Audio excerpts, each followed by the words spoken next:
Alors les bouses, elles sont là pour me redonner de la fertilité et de l'engrais pour mon futur semis. C'est-à-dire que je ne vais pas laisser mon champ à nu comme ça durant tout l'hiver, parce qu'il va y avoir un deuxième maïs. Je vais ressemer là d'ici 10 jours, quand elles vont avoir fini le couloir, je vais ressemer une culture de couverture qui va me permettre de protéger mon sol, et en même temps les bouses vont pouvoir alimenter le semis que je vais faire, la culture que je vais mettre en place. En fait, mon usine à engrais, elle est sur pattes. À moi de bien gérer l'épandage de cet engrais naturel. Et c'est pour ça que l'animal est un outil super, qui valorise super bien en fait les productions que l'on peut faire ou les échecs.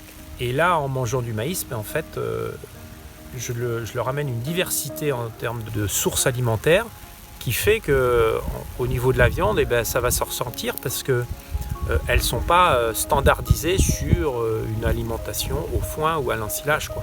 C'est-à-dire que là, pendant un mois, elles vont encore manger le maïs. Et puis après, elles vont repasser sur du stock sur pied.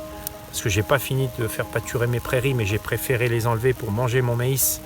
Parce que j'ai des dates à respecter au niveau des semis pour couvrir mon sol. Donc en fait, elles doivent être hyper mobiles.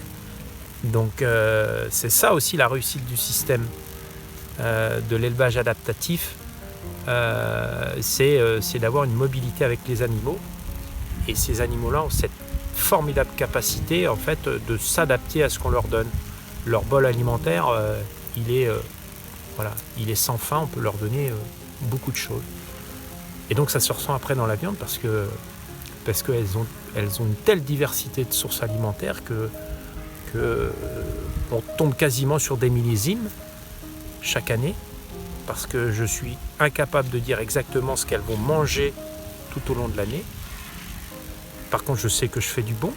Une année, ça sera peut-être, on ressentira peut-être un petit peu plus le goût de la noisette. Une autre année, ça sera peut-être l'amande.